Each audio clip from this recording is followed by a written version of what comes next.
Hello, everyone. So now we're going to go over chapter 10, which is the chapter about work. And so we will talk about gender-related issues in the workplace. So though women are employed at almost the same rates as men, they're overrepresented in low status and low pay jobs. So that is part of the issue with the pay inequity that we see. And the pay gap is real. People will argue it's not.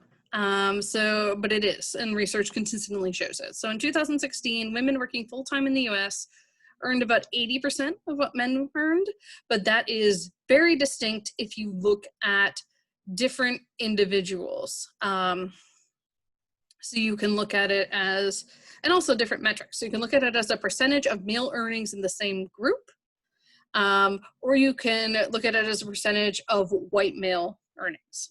Okay, so what you'll see is we typically think of it about 79, 75 cents on the dollar, right? But in fact, if you are, for example, Latinx, then you're only making somewhere around 54 cents on the dollar for what a white man would make. Okay, so this disparity makes a big difference. And then obviously you add intersectionality on top of that. You add different things like maybe disability or LGBTQ status, and it's just going to drive down your pay more. So why? Why does this exist? Well, there are a couple different things. So one is horizontal occupational gender segregation. And a lot of people will try to argue this is the only reason that a pay gap exists. That it says that men and women cluster into different professions. Women just tend to like the professions or only have access to the professions that pay lower. And certainly that's part of it. But people ignore vertical occupational gender segregation, which is the tendency of men to hold positions of higher status, authority, and pay than women within any given field.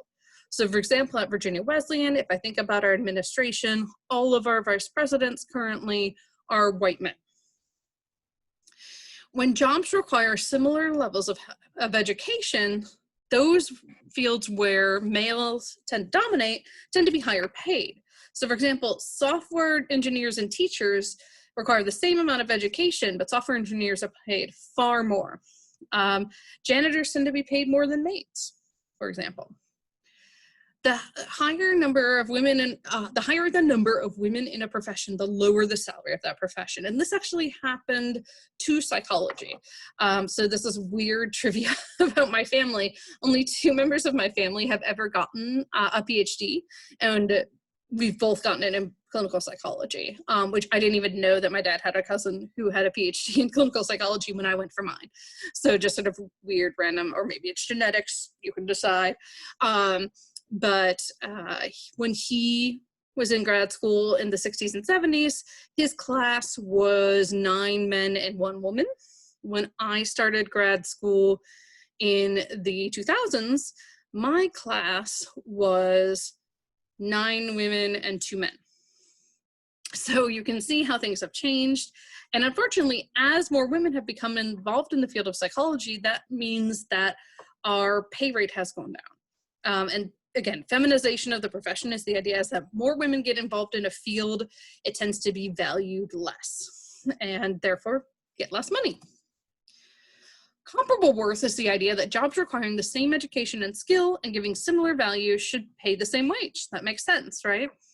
Some feminists argue that the pay gap should be reduced by promoting this idea. Others think that a better solution would be for women to integrate fully into all sectors of the economy. I would argue both. Honestly, I think women should follow their passions and should be able to without discrimination. That's a big part of why they don't always follow their passions. But also that we should really think about similar levels of education. You get similar wages. Makes sense. And again, intersectionality becomes a big issue here. One of the things that blows my mind is that I found out recently that there are currently only 2 women, I believe, who are African American who have PhDs in astrophysics in the world. Mind-boggling, right? So intersectionality also comes into play here.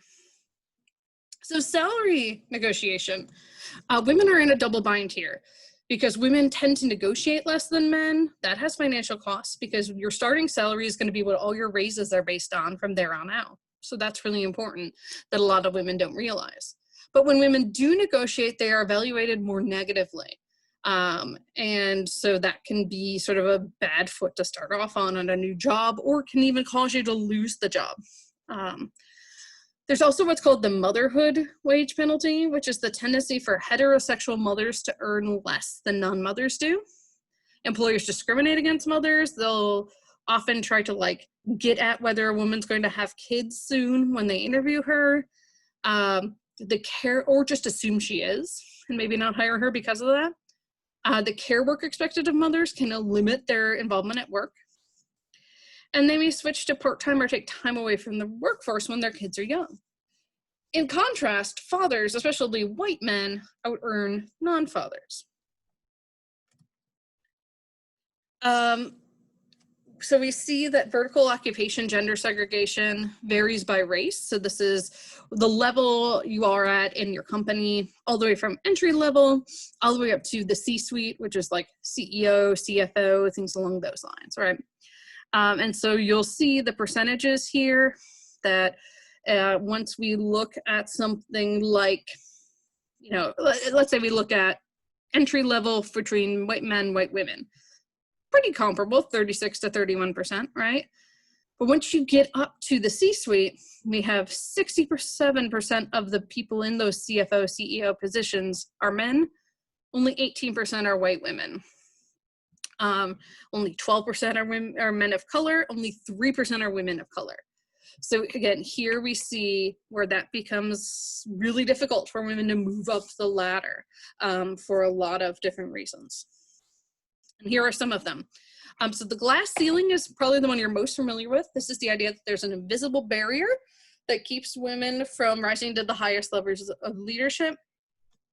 And it can be really difficult to prove that it is in fact gender discrimination. The labyrinth is the twists, turns, and obstacles that women face in the workplace, which stymies all but the most exceptional women. So lots of different hazards that you have to sort of navigate around that can be really difficult to figure out if you don't have inside knowledge. The sticky floors, the tendency for women to remain at the bottom of an organizational hierarchies and jobs that provide limited opportunities for advancement. And then the glass escalators, the tendency for men to be promoted to leadership positions very rapidly, especially when they work in traditionally female-dominated fields. So I've read things by male nurses that talk about how they've actually had to push back against going into administration because they wanted to be doing patient work, whereas women who want to be going into the administration aren't offered those opportunities. There's also this think manager, think male bias. The traits many people associate with leadership are agentic ones that are associated with masculinity. So here again is another double bind for women because agentic women are often seen as less likable. And ironically, women may be better leaders than men, certainly in some scenarios. So a transformational leader is a leader who inspires others, stimulates optimism and excitement about the future of the organization, and focuses on mentorship. And not all women will do this who get to the higher levels, but many will. Some women will actually just sort of act like male managers because that's the only role model they've seen.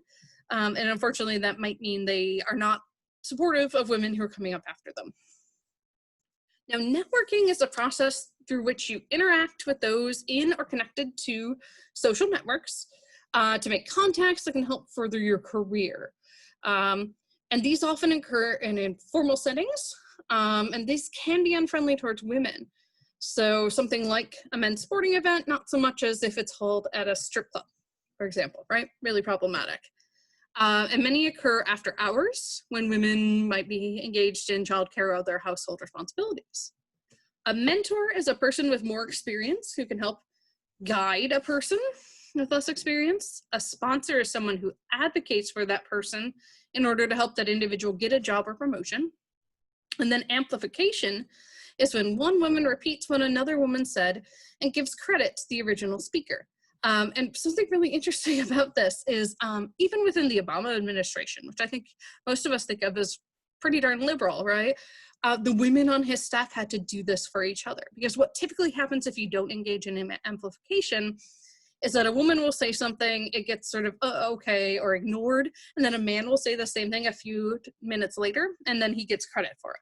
And this is something, again, non-intentional, but can happen. So the female staffers in the Obama administration would make sure they repeated the idea and say, like, as Mary just said, and make sure that credit was always given back to the original speaker. And that actually ended up being very effective. Now, there can be subtle barriers to advancement, like the glass cliff. This is the tendency for women to get those leadership positions, get up to the C-suite, precisely when a company is in a precarious position or at risk of failure. So it's sort of like, well, let's see what happens if we throw a woman in here. And clearly that you could shine, or it could be it's too far gone and you can't do anything about it. Now, workplace harassment is also very problematic. We tend to think of sexual harassment, but there are other things as well. So there's two types of sexual harassment. One is quid pro quo harassment, which occurs when a supervisor requests sexual favors in exchange for workplace benefits like a promotion, or to prevent negative events like being fired. A hostile work environment occurs when the atmosphere at a workplace is hostile, intimidating, and/or offensive. So it makes it really difficult to come to work. Minority women are more likely to be harassed than white, heterosexual, non-immigrant, cisgendered women. You might experience heterosexist harassment, which is negative view towards sexual minorities. And then harassment is more likely in hypermasculine environments. Now, how do you balance work life? So work-family conflict occurs when work interferes with family obligations or vice versa. Role enhancement theory is the idea that people experience an increase in energy and well-being when they're engaged in multiple roles. And then work-family enrichment is a two-way process in which what happens at work benefits family life and what happens in the family benefits work. And obviously the goal is to work towards that. So a lot of current women are in what's called the sandwich generation. These are individuals who are simultaneously caring for their kiddos and their aging parents. So they are taking on lots of unpaid caregiver roles. Many workplaces, particularly those for low-income women, are very inflexible. Like, you're scheduled what you're scheduled, and that can make it really difficult to hold a job and take on these roles. So there's the maternal wall, which is discriminations that mothers experience in pay and promotion once you have kids. The discrimination due to pregnancy is illegal. Employers are not obligated to accommodate the needs of pregnant women, like reduced physical demands. An important thing to note here is the US is the only industrialized country without paid parental leave. So every country in the world, it's the US and Papua New Guinea are the only two that don't have paid parental leave policies. We do have something called the Family Medical Leave Act. You might have heard this referred to as FMLA or FEMLA. And this protects new parents' jobs for 12 weeks of unpaid leave, but only applies to 60% of the workforce. Also, 12 weeks isn't that long. Remember, if you have a C-section, the first 6 weeks of that, you're just physically recovering. And if you're trying to do something like established breastfeeding, that can be really difficult. Childcare is extremely expensive, and that places an extra burden on working mothers. So I had a colleague who basically, when she first moved here, her entire salary was going to childcare. So this is looking at maternity leave, paid maternity leave in countries around the world. And you can see some of these maybe don't surprise us. If we think about places like Canada or Norway, we tend to think of them as fairly liberal countries. But for me, what's really sort of startling is that Pakistan, which we don't think of as being particularly liberal and like to sort of hold ourselves as more, enlightened than they are, gets 12 weeks of paid maternity leave, and the US gets 0.